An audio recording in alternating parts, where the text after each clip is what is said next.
The renowned surgeon's daughter had never walked in her life, until the humble cleaning lady's son gently whispered, "Please, let me try to help you."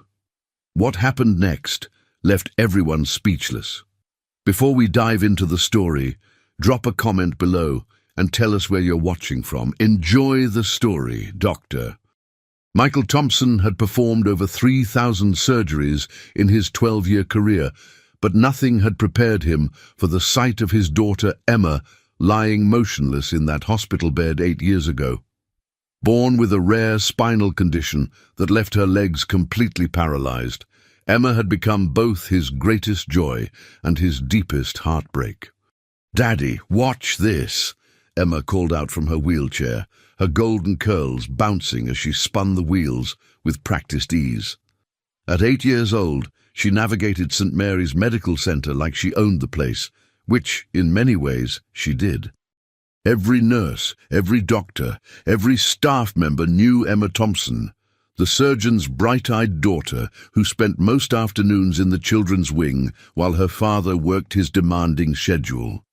Michael watched from the nurse's station, his heart swelling with pride and aching with guilt. He'd consulted every specialist, reviewed every case study, explored every experimental treatment. Nothing. The best medical minds in the country had told him the same thing. Emma would never walk. "She's something special, that little one," came a soft voice beside him. Maria Santos, the evening janitor, stood quietly mopping the floors. Her son, Lucas, a shy 7-year-old with striking blonde hair that seemed almost out of place with his Hispanic heritage, sat on a nearby bench reading a worn picture book. Michael nodded, managing a tired smile. "She is. I just wish." He trailed off, the familiar weight of helplessness settling on his shoulders. Maria paused her cleaning, studying him with knowing eyes.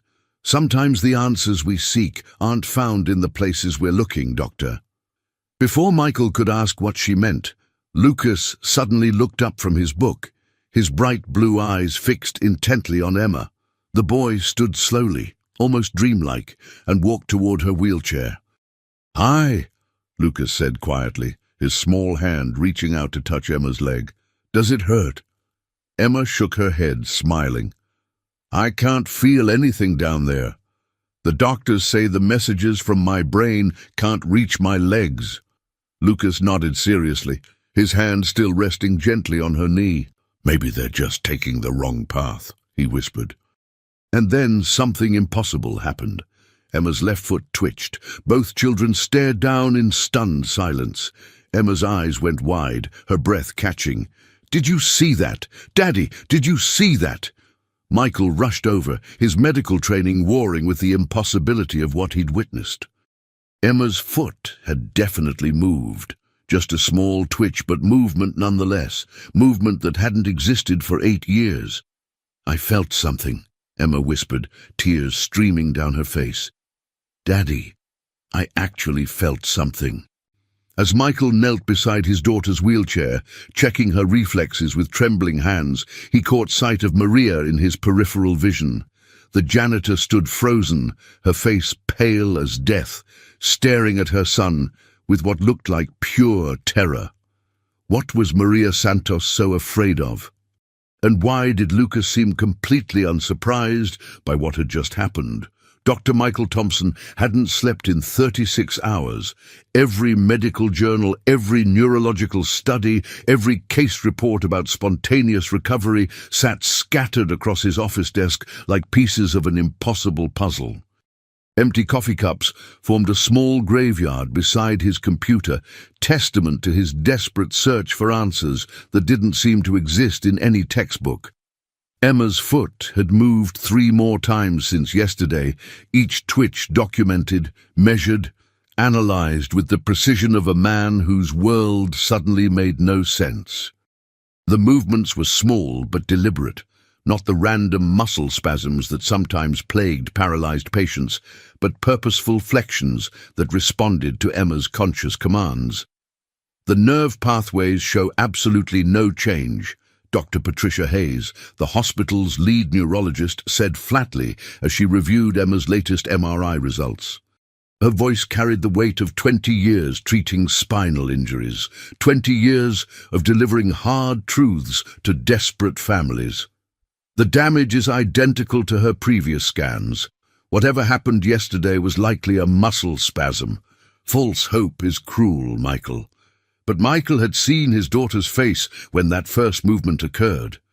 The pure joy, the tears of possibility streaming down her cheeks as she whispered, "I felt it, Daddy. I really felt it." That wasn't the reaction of a child experiencing a meaningless spasm. Patricia. She felt sensation. Real sensation. Temperature, pressure, touch. Things that haven't existed for her since birth, Michael insisted, pulling up the detailed notes he'd been keeping. Look at these response tests. Yesterday she couldn't feel anything below her waist. Today she correctly identified hot and cold stimuli on both feet. Dr. Hayes adjusted her glasses, studying the data with clinical detachment, coincidence, psychological response. The mind is powerful, Michael. Sometimes it creates sensations that aren't really there. There are documented explanations for everything you're showing me. Where's Lucas today? Emma interrupted from her wheelchair, rolling into the office with the determination that reminded Michael so much of himself.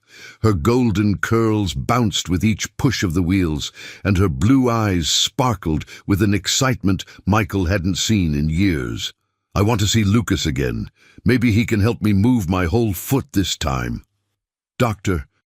Hayes's eyebrows raised in confusion. "Lucas?" "The janitor's son," Michael explained, watching his colleague's expression shift to that barely concealed judgment he'd encountered before when discussing unconventional treatments. Sympathy mixed with professional skepticism, the look that said, "Desperate father grasping at straws." "Michael," Patricia said gently, "I understand your hope, but attributing your daughter's progress to a 7-year-old boy isn't helping anyone.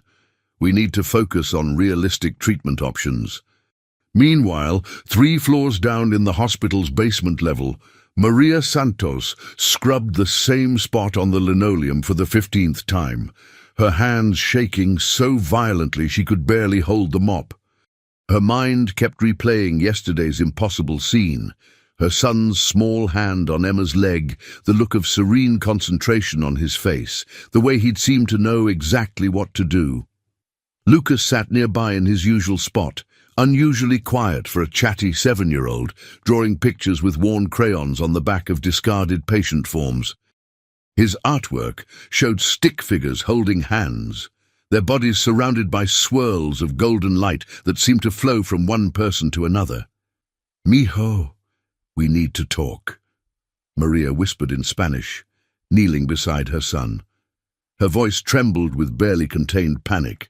"Yesterday, with the doctor's little girl, what exactly did you do?" Lucas looked up with those impossibly blue eyes, eyes that reminded Maria too much of her own grandmother, eyes that seemed to hold knowledge far beyond his years. "I just touched her, Mama, like Abuela Elena taught you when you were little." Maria's blood turned to ice water in her veins. She'd never told Lucas about her grandmother's teachings, never mentioned the old woman's claims about healing hands, about the family gift that supposedly skipped generations. She'd buried those memories when she left Colombia 15 years ago, determined to live a normal American life, free from the supernatural whispers of her childhood. "Lucas, you can't do that anymore. Promise me you won't touch sick people like that again." "But Mama," Lucas said with the simple logic of childhood, "Emma was so sad before. Her legs didn't work and it made her cry. Now she's happy and she can feel things. Isn't that good? Promise me." Maria's voice cracked with desperation, drawing curious looks from passing staff members. Lucas nodded slowly, but his small fingers continued drawing healing hands in crayon, as if guided by instincts he couldn't quite understand or control. That night, Maria sat in her small apartment staring at the faded photograph she'd hidden in a shoebox for 15 years. buried beneath winter clothes and forgotten memories. Her grandmother Eleanor stood in their Colombian village square, hands pressed against a young boy's chest, surrounded by a crowd of believers and skeptics. That same boy had walked for the first time that day after 3 years of paralysis from polio. "Abuela," Maria whispered to the photograph, her voice breaking in the empty room. "What did you pass down to him? What did you put in his blood?" She remembered Elena's warnings as clearly as if they'd been spoken yesterday. "The gift comes with a price, mija. Every healing takes something from the healer. The stronger the cure, the higher the cost. Promise me you'll never teach this to your children. Let the gift die with me." But somehow, impossibly, Lucas knew anyway. He'd been born with knowledge that should have died with Elena. The next morning at St. Mary's Medical Center, Emma waited eagerly in the physical therapy room, her wheelchair positioned near the parallel bars she'd never been able to use. Her legs had shown 3 more episodes of movement overnight, each stronger and more controlled than the last. The nursing staff whispered about miracles in the hallways, while the doctors maintained their professional skepticism behind closed doors. "I moved my ankle 5 times this morning," Emma announced proudly to anyone who would listen. "Real movements, not just twitches, and I could feel the blanket on my toes when I woke up."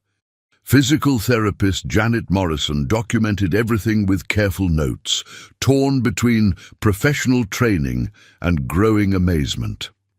"The muscle tone is definitely improving," she told Michael during his morning visit. "I've never seen anything like this in a case with this level of spinal damage." Lucas appeared in the doorway with his mother, who looked like she hadn't slept in days. Dark circles shadowed her eyes, and her usually neat uniform was wrinkled and coffee-stained. "Emma!" Lucas ran toward her with the enthusiasm of childhood friendship, ignoring Maria's sharp intake of breath and desperate grab for his arm. "Lucas, I felt my toes this morning, both feet." Emma's excitement was infectious, drawing a crowd of nurses, orderlies, and even some visiting doctors who'd heard about the mysterious recovery. "That's wonderful," Lucas said simply, reaching for her hands with the natural compassion that made him special. The moment their skin touched, Emma gasped audibly. "I can feel warmth, like sunshine going all the way down my legs, reaching places that have been dark for so long." Dr. Michael appeared in the doorway, having been summoned by the commotion. He watched in fascination tinged with growing alarm as his daughter's legs began showing subtle but definite muscle contractions, voluntary movements that shouldn't exist according to every diagnosis she'd ever received. "How is this possible?" he asked no one in particular, his medical training warring with the evidence before his eyes. Maria stepped forward, her voice barely audible above the excited chatter of the crowd.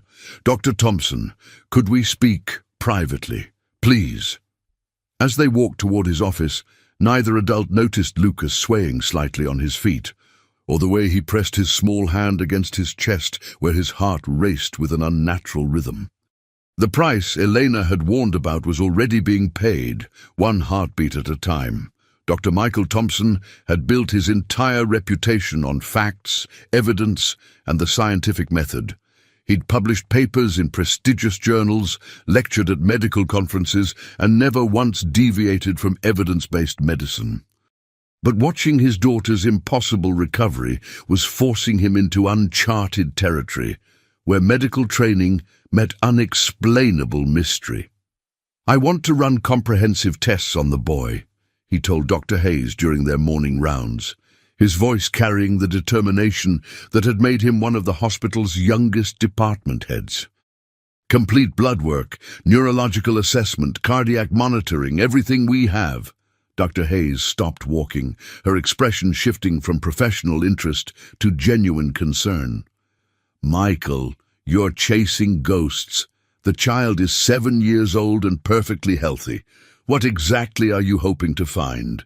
Evidence, explanation, something that makes sense of what I'm witnessing." Michael pulled up Emma's charts on his tablet. "Look at these progression notes. 3 days ago, complete paralysis below the waist. Today, voluntary muscle control and restored sensation in both legs. This doesn't happen, Patricia. Not ever. Recovery from spinal injuries can be unpredictable. Not this unpredictable. Not this complete. Not this fast. Michael's voice rose with frustration, and every significant improvement coincides with her contact with Lucas Santos. Doctor, Hayes sighed deeply, the sound of a veteran physician who'd seen too many desperate families grasp at impossible explanations. Even if that were true, which it medically cannot be, what are you suggesting? That a janitor's son has healing powers? We're doctors, Michael, not faith healers or mystics. Oh, but Michael couldn't shake what he'd witnessed with his own eyes. Emma's progress defied every textbook, every case study, every principle of neurology he'd ever learned. In 3 days, she'd regained partial sensation in both legs, could flex her ankles voluntarily, and even showed early signs of thigh muscle activation. He found Maria during her lunch break, sitting alone in the hospital chapel, a small, quiet room that most staff members forgot existed. Afternoon sunlight streamed through stained glass windows, casting rainbow patterns across the simple wooden pews. Mrs. Santos, I need your permission to examine Lucas. Nothing invasive or harmful, just routine medical tests to understand what's happening. Maria's hands trembled as they clutched a worn rosary. Doctor, please understand. My son is just a normal boy. He goes to school, plays with toys, watches cartoons. He's not. Whatever you think he is. Your son appears to be helping my daughter in ways I can't explain medically. As a physician and as a father, I need to understand how this is possible. And if you can't explain it scientifically, will you try to stop it? Will you separate them? The question hung between them like a challenge, forcing Michael to confront possibilities he hadn't fully considered. Understanding might indeed mean ending Emma's recovery if the mechanism was deemed too dangerous or unpredictable. I just want to help them both, he said finally, the honesty in his voice evident even to himself. Maria studied his face carefully, seeing genuine concern rather than exploitation or medical curiosity. After a long moment, she spoke quietly. There are things about healing that your medical books don't teach, Doctor. My grandmother knew this truth. But knowledge like hers, it comes with consequences that you might not be prepared for. What kind of consequences? Before Maria could answer, a code blue alarm echoed through the hospital corridors, followed by the terrifying sound of a child's voice screaming in pain. Both adults rushed toward the sound, their hearts pounding with sudden dread. They found Lucas collapsed in the children's wing, unconscious and burning with fever, his small body convulsing slightly. Emma sat in her wheelchair beside him, tears streaming down her face as she reached helplessly toward her fallen friend. He was helping me practice moving my legs, she sobbed. We were alone, and I asked him to touch my knees like yesterday. Then he just fell down and started shaking. Michael knelt beside the unconscious boy, his medical training taking over as he checked pulse, breathing and responsiveness. Lucas's heartbeat was weak and irregular, like his small body was fighting an invisible battle that was slowly draining his life force. Get him to pediatric ICU now, Michael ordered, lifting Lucas in his arms and feeling how frighteningly light the 7-year-old had become. Lucas lay unconscious in the pediatric ICU for 18 agonizing hours, connected to monitors that beeped ominously in the sterile room. His vital signs fluctuated wildly, fever spiking to dangerous 104-degree levels before dropping to near hypothermic temperatures that sent alarm bells ringing. His heart rate alternated between racing at 150 beats per minute and barely detectable bradycardia that terrified the nursing staff. Maria never left his bedside, holding his small hand while whispering prayers in Spanish and English. Ancient words her grandmother had taught her, mixed with desperate pleas to any god who might be listening.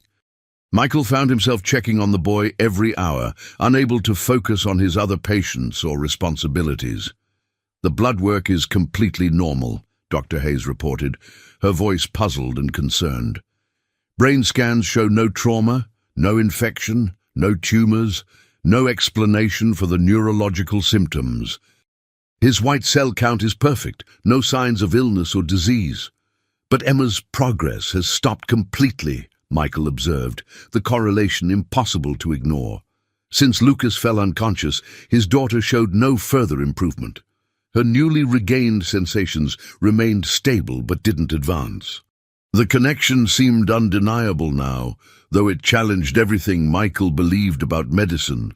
When Lucas finally opened his eyes, pale blue and unfocused, his first whispered word was, "Emma."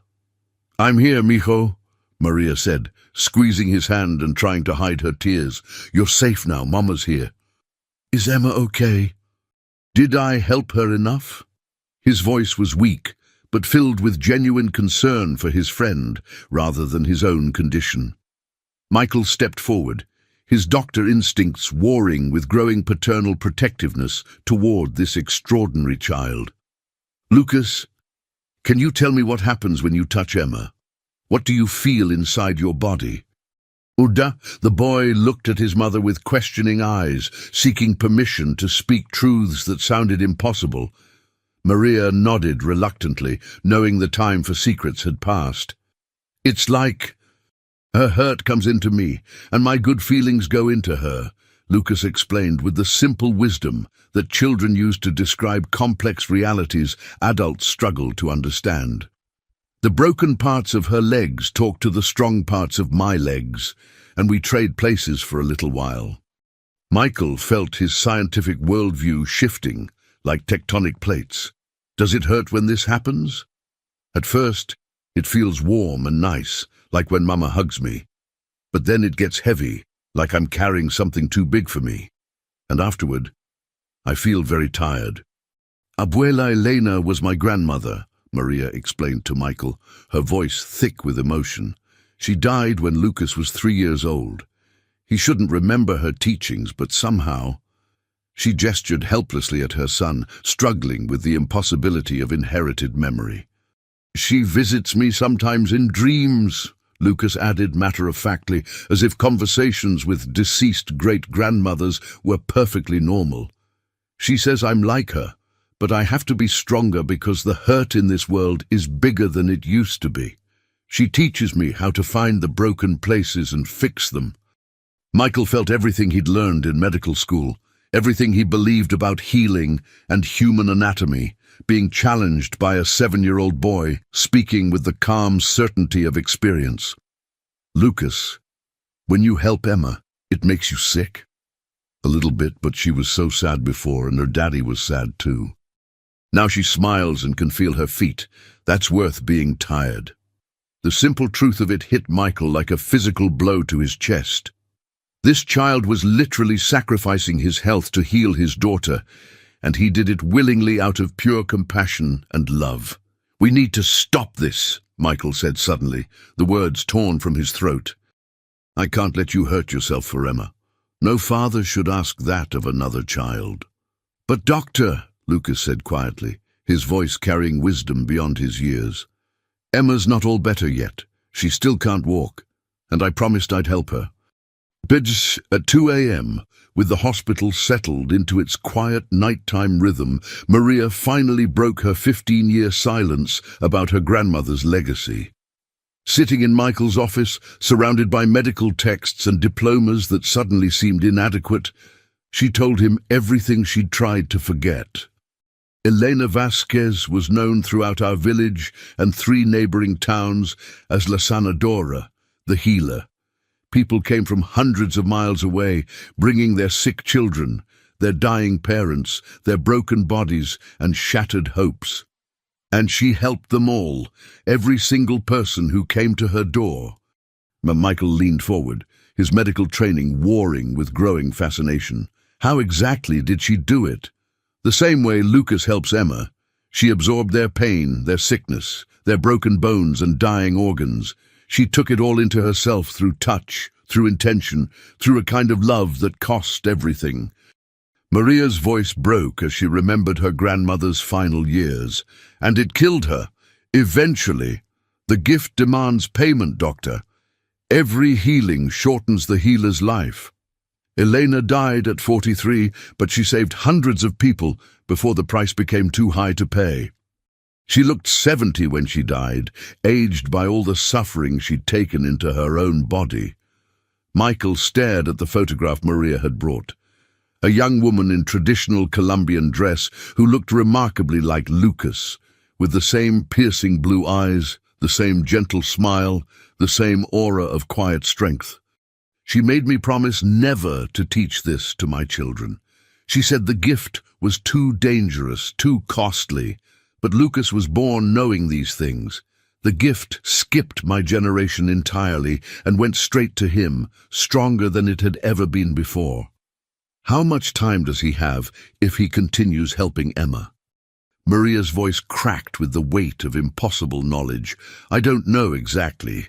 Elena said it depends on how much healing the person does and how serious the conditions they cure.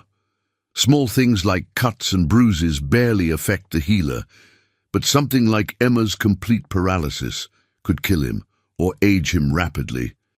Elena went from looking 25 to 70 in just 10 years of heavy healing. Her hair turned white. Her skin became like paper, her bones grew brittle. She gave her life force to save others. They sat in silence, the weight of impossible choices pressing down on them like a physical presence. In the next room, Emma slept peacefully for the first time in weeks, her legs showing their first signs of muscle tone in 8 years. Down the hall, Lucas dreamed of walking hand in hand with his great-grandmother through golden fields that existed nowhere on earth. "There's something else you need to know," Maria whispered, her voice barely audible. "Elena told me that the gift grows stronger with each generation. Lucas might be able to heal things that even she couldn't touch, but the price will be proportionally higher." "Dr. Thompson," Maria looked directly into his eyes, "what would you do? If you were me, would you let your child sacrifice himself to heal another child, even if that child belonged to someone you respected?" Michael looked toward Emma's room, where his daughter slept with hope in her heart for the first time in her life. Then he looked back at Maria's tear-stained face, seeing a mother's love warring with a mother's terror.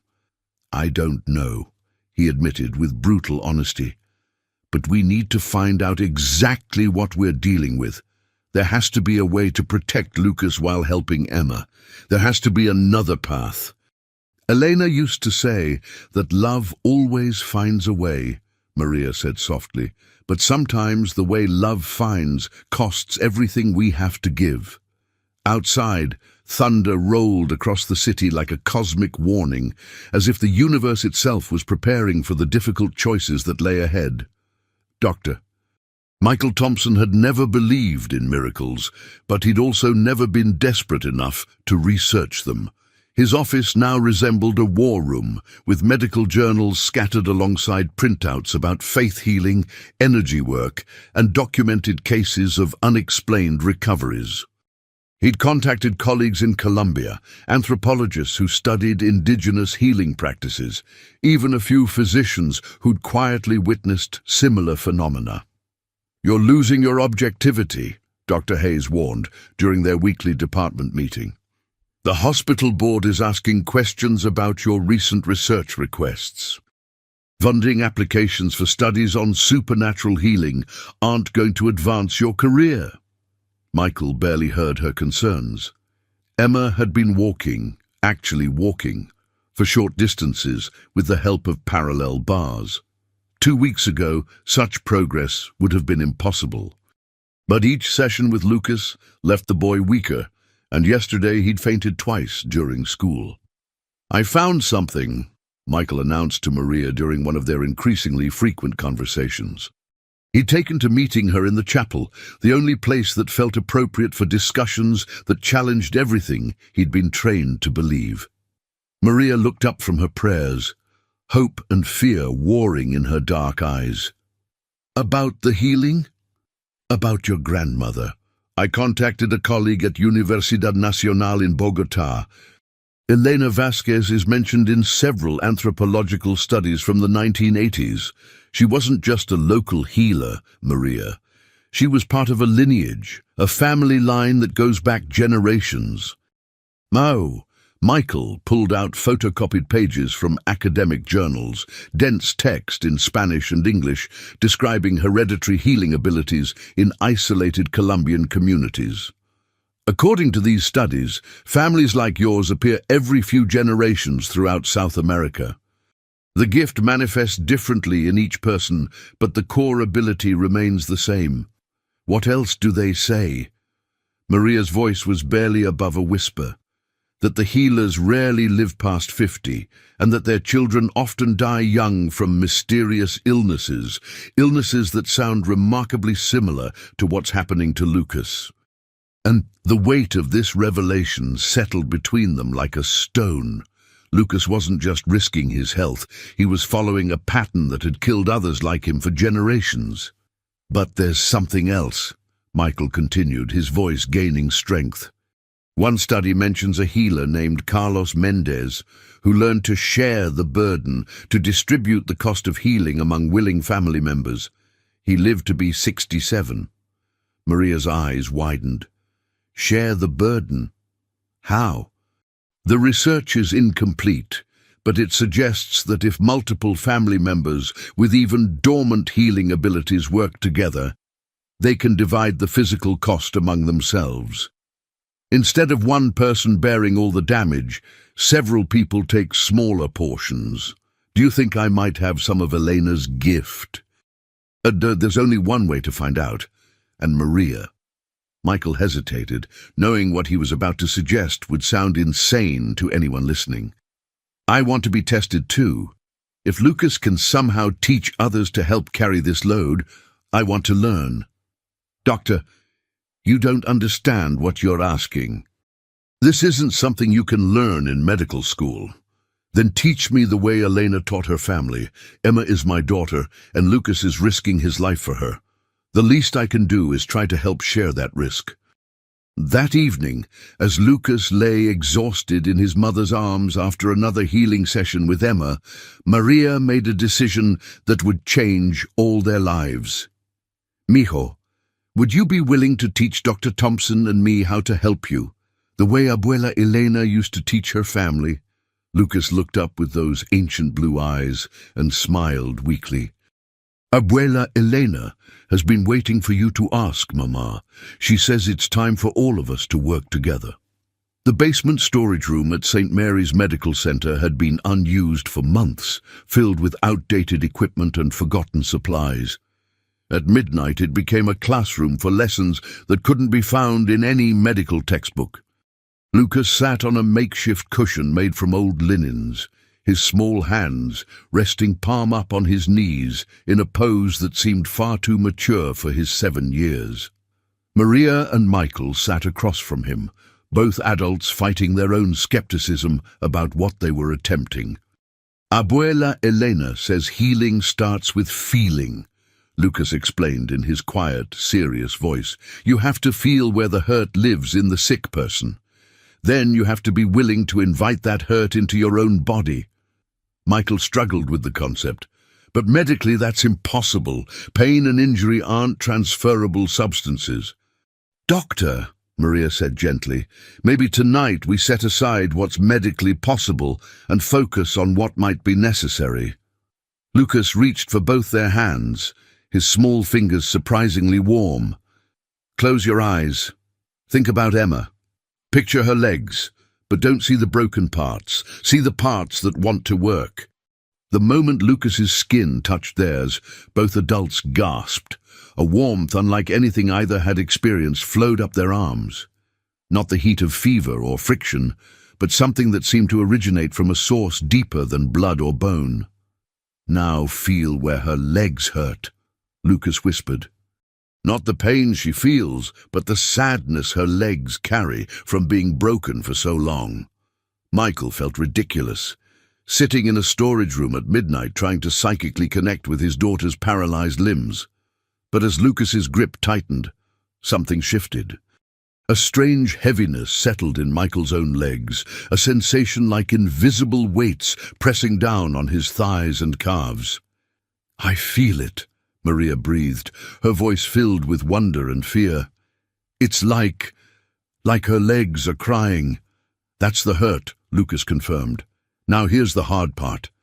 You have to be willing to take some of that crying into your own legs, but just a little bit. We're sharing it 3 ways now." For the next hour, Lucas guided them through exercises that had no name in medical terminology.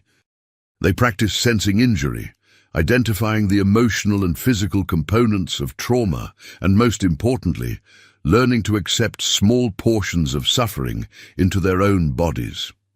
By the end of the lesson, all 3 were exhausted. Michael's legs ached with phantom pains he couldn't explain, and Maria found herself limping slightly as they prepared to leave. "Did it work?" Michael asked. "We'll find out tomorrow," Lucas said simply. "But I feel lighter already, like I'm not carrying Emma's hurt all by myself anymore." The next morning, Emma's progress was remarkable. She took 12 steps with minimal support, her longest walk since her paralysis began. But more importantly, Lucas remained alert and energetic throughout the day, the first time in weeks he hadn't collapsed after a healing session. "It's working," Michael told Maria during lunch break. "Somehow, impossibly, it's actually working." But their relief was premature. That evening, Maria received a call that chilled her blood. "Mrs. Santos, this is Principal Martinez from Lucas's school. We need you to come immediately. Lucas collapsed during recess and he's saying things that are concerning." Real. When Maria and Michael arrived at the elementary school, they found Lucas sitting in the nurse's office, his eyes unfocused and distant. "Abuela Elena says there are others coming," he whispered when he saw them. "Other healers who want to help. But some of them are angry that we're sharing the gift with people who weren't born to it." "What others?" Maria asked, her voice tight with new fear. "I don't know their names, but they're coming to the hospital tonight. They want to test us." At 3 a.m., St. Mary's Medical Center felt different. The usual nighttime calm was disturbed by an energy that made the fluorescent lights flicker and set the hospital's sensitive equipment on edge. Maria had stayed overnight, sleeping in a chair beside Lucas's hospital bed after his collapse at school. She woke to find her son standing at the window, staring out at the parking lot with an intensity that frightened her. "They're here," Lucas said without turning around. "Who's here, mijo?" "The other healers. Abuela Elena brought them." Maria joined him at the window and saw them immediately, 5 figures standing in the parking lot, illuminated by the security lights. They ranged in age from a teenager to an elderly man, but all shared the same unmistakable presence that Lucas carried, the same otherworldly stillness. "Lucas, what do they want?" "To see if we're doing the right thing. Some of them think Dr. Thompson shouldn't be learning our family's gift. They think it's dangerous to teach outsiders." Dr. Michael arrived at the hospital early, as had become his habit since Lucas's training began. He found Maria and Lucas in the pediatric ward, both staring out the window at the group in the parking lot. "Who are they?" Michael asked, though something deep in his chest already knew the answer. "Family," Lucas said simply. "Great cousins mostly, and one uncle who died before I was born, but still watches over our family line." Michael felt his rational mind struggling to process this information. "Lucas, you're saying there are dead people in our parking lot?" "Only Uncle Carlos. The others are alive, but they live far away. Abuela Elena called them to come test us." As if summoned by their conversation, the group began moving toward the hospital entrance. Maria grabbed Lucas's hand instinctively. "What kind of test?" "They want to see if sharing the gift has made it stronger or weaker, and they want to know if Dr. Thompson can really handle the burden without it killing him." The elevator chimed softly, and moments later the group appeared in the hallway. Up close, Michael could see that each person carried the same genetic markers as Lucas: the piercing blue eyes, the blonde hair that seemed unusual in their Hispanic features, the air of quiet authority. The eldest, a woman who appeared to be in her 70s, stepped forward and spoke in accented English. "I am Esperanza Vasquez, Elena's sister. I have come from Mexico to see the child who carries our grandmother's strongest gift." Her gaze fixed on Lucas with an intensity that made Michael step protectively closer to the boy. "And I am here to determine if this doctor," she looked at Michael with obvious skepticism, "is worthy of learning our family's sacred knowledge." "With respect," Michael said, finding his voice, "I'm not trying to steal anything. I'm just trying to help my daughter and protect your great-nephew." "Protection?" Esperanza's laugh was sharp. "You understand nothing about protection. The gift has been in our bloodline for 12 generations. It has rules, costs, and consequences that outsiders cannot comprehend." She turned to Lucas, her expression softening slightly. "Show me what you have learned about sharing, Nieto." Lucas nodded and reached for his mother's hand, then Michael's. The moment the three were connected, the hospital room filled with the same golden warmth they'd experienced during their midnight lessons. But this time, the warmth was met by a crackling energy from Esperanza and the other healers. The air itself seemed to vibrate with competing forces: Lucas's gentle, shared healing and a more ancient, demanding power from his relatives. "Interesting," Esperanza murmured. "The gift grows stronger when shared, but also wilder, more difficult to control." She stepped back, her expression grave. "There will be a formal test tomorrow night. If the doctor fails, he must promise never to attempt healing again. If he succeeds—" She paused, studying Michael intently. "If he succeeds, he will be bound to this family and its responsibilities for the rest of his life." "What does the test involve?" Michael asked. "You will attempt to heal someone whose condition is beyond current medical treatment. If you can succeed without dying or going insane from the transferred trauma, you will be accepted. If you fail—" "I won't fail," Michael said, with more confidence than he felt. Esperanza smiled, but there was no warmth in it. "We shall see, Doctor. We shall see." The abandoned wing of St. Mary's Medical Center hadn't been used since the hospital's expansion 5 years ago. The halls were dark, the rooms empty, but tonight they hummed with an energy that made the very walls seem alive. Esperanza Vasquez had transformed the largest room into something between a medical facility and an ancient ritual space. Candles provided the only light, their flames casting dancing shadows on equipment that Michael recognized but had never seen used in this context. "The test is simple in concept, complex in execution," Esperanza explained as the gathered healers formed a circle around a hospital bed. "You will attempt to heal a condition that your modern medicine has declared incurable. If you can succeed while sharing the burden with Lucas and Maria, you pass. If you fail, what happens if I fail?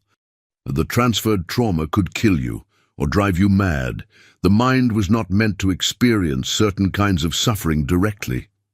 On the bed lay a young woman Michael had never seen before, unconscious and connected to portable monitors. Her chart, handwritten in Spanish and English, revealed a devastating diagnosis: terminal brain cancer, multiple tumors, weeks to live. "This is my granddaughter Isabella," said one of the visiting healers, a middle-aged man with tears in his eyes. "She is 22 years old. The doctors in Arizona have sent her home to die." Michael felt the weight of impossibility settling on his shoulders. As a neurosurgeon, he knew exactly how devastating Isabella's condition was. He'd seen dozens of similar cases, and modern medicine offered no hope. "I can't cure brain cancer," he said honestly. Even with whatever gifts I might be developing, this is beyond.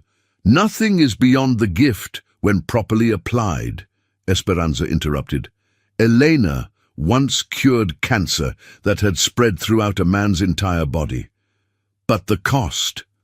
She gestured to Lucas. The boy will age years in a single night if this healing succeeds. Are you prepared for that responsibility? Michael looked at Lucas, who nodded solemnly, despite being only 7 years old. Dr. Thompson, Lucas said quietly, Isabella has 2 little girls at home. Twins. They're 4 years old, and they keep asking when Mama is coming home. The decision crystallized in Michael's mind. This wasn't just about proving himself to a family of healers. This was about a mother returning to her children. What do I need to do? The ritual that followed challenged everything Michael thought he knew about medicine, consciousness, and the nature of healing itself. With Lucas and Maria on either side of him, their hands creating a connection that seemed to bypass normal neurological pathways, Michael placed his palms on Isabella's skull. The moment contact was made, Michael's world exploded into agony, unlike anything he'd ever experienced. The cancer wasn't just a collection of abnormal cells. It was a living darkness that seemed to feed on hope and joy. As he drew it into himself, following Lucas's whispered instructions, Michael felt the malignant growth spreading through his own brain tissue. His vision blurred, his thoughts scattered, and for terrifying moments he couldn't remember his own name. But through it all, he felt Lucas and Maria sharing the burden, taking portions of the darkness into themselves, their love for each other, and for Isabella creating a network of shared suffering. Focus on her daughters, Lucas gasped, his young face pale with strain. Picture them hugging their mama. Hold that image in your mind while the cancer tries to make you forget everything good. For what felt like hours, but was probably minutes, the 3 of them battled Isabella's cancer on a level that had nothing to do with medical training and everything to do with willpower and love. Michael felt years of his life being burned away like fuel in a fire, but he also felt the tumors in Isabella's brain shrinking, dissolving, being absorbed into the shared network of healers. When it was over, all 3 collapsed to the floor, unconscious. Michael woke 12 hours later to find Isabella sitting up in bed, alert and speaking clearly to her crying family members. Her latest brain scan, taken by a baffled radiology team, showed no trace of cancer, but the cost was evident. Lucas looked noticeably older, his face carrying lines of premature maturity. Maria's hair had streaks of grey that hadn't been there before, and Michael himself felt hollow, as if something essential had been permanently drained from his core. You have passed the test, Esperanza said solemnly. You are now bound to our family and its sacred responsibility. But more importantly, her stern expression softened, you have given a mother back to her children. As Isabella hugged her twins in the hospital room, Michael realized that some prices were worth paying no matter how high. 3 weeks after the test, the consequences of Michael's acceptance into the healer family became clear. Lucas had grown taller overnight, his face losing its childish roundness and gaining the angular features of a boy several years older. Maria looked exhausted despite sleeping 10 hours a night, and Michael found himself needing reading glasses for the first time in his life. But their sacrifice had created something unprecedented, a healing network that could tackle conditions no single healer could survive alone. Word spread quietly through certain communities. Desperate families began arriving at St. Mary's Medical Center, not for traditional medical treatment, but seeking the miracle doctor who worked with the Santos family. Michael found himself treating conditions he'd never imagined. Children born without immune systems, elderly patients with aggressive dementia, accident victims with injuries that should have been fatal. Each healing took its toll, but shared among 3 people, the cost was manageable, barely. "We can't keep this pace," Maria warned during one of their midnight meetings in the abandoned wing. "Lucas is showing signs of premature aging, and you look like you've lost 10 years of your life." Michael studied his reflection in the dark window. His hair was graying at the temples, and lines had appeared around his eyes that hadn't been there a month ago. But Emma was not only walking, but running, dancing, living the normal life of an 8-year-old girl. "How many more?" he asked. "How many people are coming?"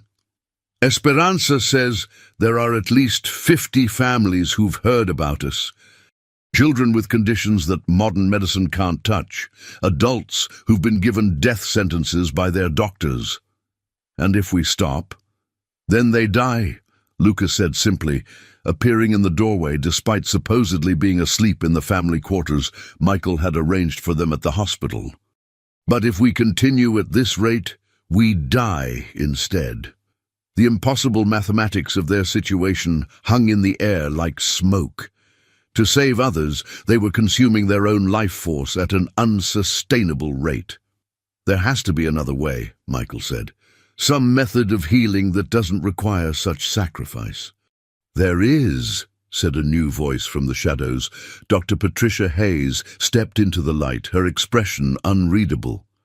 "I've been watching what you're doing, Michael, monitoring the patients, reviewing the cases. What you've accomplished is medically impossible, but it's also undeniably real." Michael tensed, prepared for accusations of fraud or demands for explanations he couldn't provide. "I want to help," Patricia continued. "I don't understand how your healing works, but I've seen the results. Children who should have died are going home healthy. If there's a way to share this burden further, to create a larger network—" "You're talking about expanding the healing circle," Maria said slowly. "I'm talking about combining the best of modern medicine with whatever gift your family possesses. Imagine if we could identify the most hopeless cases and focus our efforts there while using traditional medicine for everything else." Lucas studied Dr. Hayes with those ancient blue eyes. "She has the potential," he said finally. "I can see the healing light in her, but it's sleeping. We could wake it up." "Is it safe?" Michael asked. "Teaching more people?" "Safer than burning ourselves out trying to save everyone alone," Maria replied.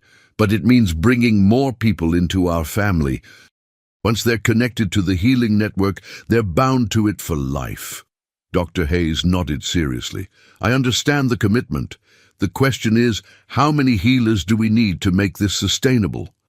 "Abuela Elena says at least 7, Lucas answered, his voice carrying the weight of ancestral knowledge. 7 healers can share the burden of almost any healing without losing years of their lives. "Then we find 4 more, Michael decided, but we choose carefully.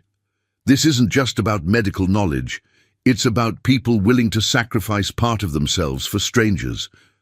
As they planned their expansion, none of them noticed the figure watching from the parking lot below. Esperanza Vasquez stood in the shadows, her expression troubled. The gift was growing beyond what any of them had anticipated, and with growth came dangers that even her ancient knowledge couldn't predict. Tomorrow, she would have to make a choice that could either save their healing network or destroy it entirely. 6 months after Isabella's miraculous recovery, St. Mary's Medical Center had quietly become something unprecedented, a hospital where medicine and miracle coexisted. The official records showed only remarkable recovery rates in the pediatric wing, but those who worked there whispered about the Santos family and their mysterious gift. Dr. Michael Thompson stood at his office window, watching Emma play in the hospital garden below. At 8 years old, she ran and jumped with the boundless energy of any healthy child, her blonde curls catching the morning sunlight.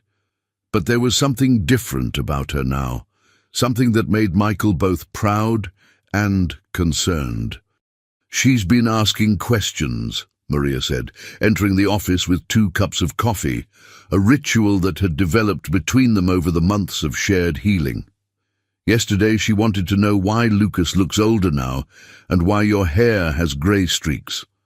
What did you tell her? The truth. That sometimes helping others costs something, but love makes the cost worth paying. Michael accepted the coffee gratefully. His hands showed the tremor that had developed after particularly difficult healings, and some mornings he felt decades older than his 33 years. But the children they'd saved made every sacrifice meaningful. The review board meets today, Michael said. They want answers about our success rates. How do we explain what we can't document? Before Maria could answer, Lucas appeared in the doorway. The boy who had been 7 years old 6 months ago now looked like a mature 10-year-old, his face carrying wisdom that belonged to someone far older. The accelerated aging had stabilized, but the change was permanent. We might not have to explain anything, Lucas said quietly. Emma has something to show you. They found Emma in the garden, sitting beside Mrs. Patterson, an elderly woman who'd been admitted with end-stage arthritis in both hands. Emma held the woman's gnarled fingers gently, her eyes closed in concentration. "Emma, what are you doing?" Michael asked, though something deep in his chest already knew. "Helping Mrs. Patterson's hands feel better," Emma replied, without opening her eyes. "But not the way you and Lucas do it. I found a different way." As they watched, Mrs. Patterson's fingers began to straighten, the swollen joints reducing to normal size. But unlike their healing sessions, Emma showed no signs of strain or exhaustion. Instead, she seemed to glow with health and vitality. "How is this possible?" Maria whispered. "Because I already know what broken feels like," Emma explained, opening her eyes and smiling at Mrs. Patterson's amazed expression as she flexed her pain-free fingers. "When I help people, I don't take their hurt into me. Instead, I give them my memory of getting better. I share my healing instead of taking their sickness." Dr. Patricia Hayes, who had become the 4th member of their healing circle, emerged from the hospital carrying a tablet filled with test results. "Michael, you need to see this. Emma's neurological scans from this morning show activity patterns I've never encountered. Her brain is generating healing energy instead of absorbing trauma." Esperanza Vasquez appeared on the garden path, having arrived for her weekly monitoring of their expanding network. The elderly woman studied Emma with eyes that held 12 generations of healing wisdom. "The gift has evolved," she said with wonder in her voice. "Elena always said it would happen eventually, that one of our children would be born not just to heal, but to heal the healers themselves." "What does that mean?" Michael asked. "It means Emma can teach others to heal without sacrifice. She can show them how to give strength instead of taking pain." Esperanza knelt beside Emma, her stern expression softening to something approaching reverence. "Child, can you feel the healing light in other people? Can you help them find it?" Emma nodded seriously. "Lots of people have light inside them. They just don't know how to make it work, but I can show them." Over the next hour, they witnessed something that would change everything. Emma worked with 3 hospital volunteers, teaching them to access their own healing abilities without the devastating cost that Lucas's method required. By focusing on sharing health rather than absorbing sickness, these new healers could help patients improve without aging themselves or transferring trauma. "We can expand the network safely now," Dr. Hayes said, her voice filled with excitement. "If Emma can train healers who don't pay the physical price, we could help thousands of people." "But there's still a cost," Lucas reminded them, his young old face serious.